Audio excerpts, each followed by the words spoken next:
want to ask you about demonetisation and GST. GST was cleared by both houses of parliament, by opposition and government, and then there's been a fair amount of criticism after that in the manner it was implemented.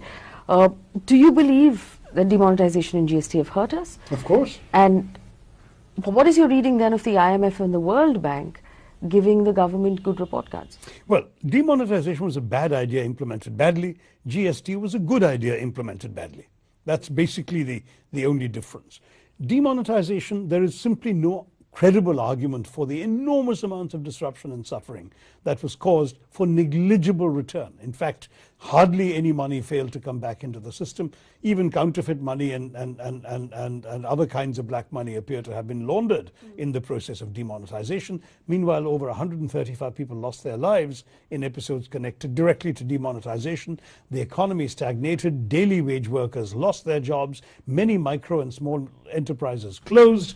You can't imagine the number of things that could have gone wrong, that did go wrong, and that were not anticipated by our government. So demonetisation, there is nothing good to be said. I've written an extensive paper on this, and I will completely refuse to buy any argument by the IMF or anybody else that it's done any good whatsoever.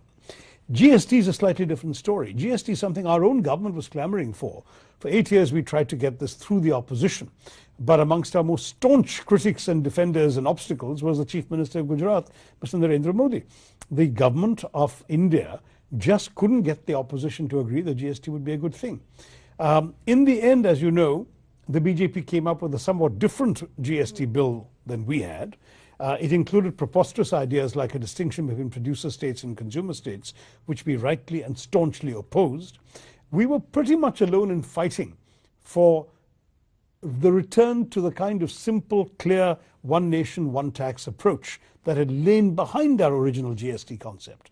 You know, I used to tell Europeans, you have one common market and 27 sovereign nations. We have one sovereign nation and 27 markets, where every time you cross a state border, you're seeing trucks lined up to pay octroi or excise or get their goods weighed or pay bribes or whatever else they were doing. We have to get rid of this if we want to really be a thriving economy. And so GST in conception was a good one. But look at the dog's breakfast they've made of it. But when it passed through Parliament and it was supported by the Congress party and the rest of the opposition at that point, wasn't there a responsibility if you thought it was going to be bad for us as Who resisted it as long as we did? We were essentially in the end isolated. In the Rajya Sabha, it was the Congress party that stalled the adoption of this version of the GST until finally the BJP managed to prize away from the opposition coalition enough parties that they would have got it through anyway, and the Congress didn't want to look like the dog in the manger, the stick in the mud, whatever, that we are the one party standing in the way of a much needed national reform. And of course we were constantly being reminded this was your idea in the first place.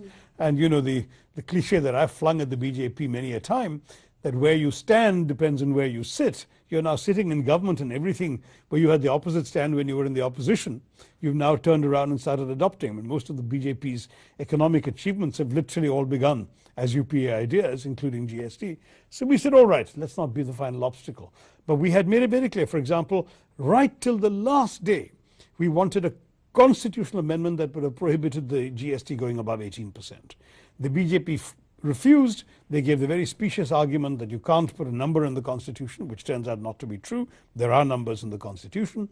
But not only did they get the law without that amendment, but they've cheerfully gone ahead and adopted a 28% level, which is of course a disincentive to honest taxpayers. There's tax evasion taking place as well as rip-offs of people.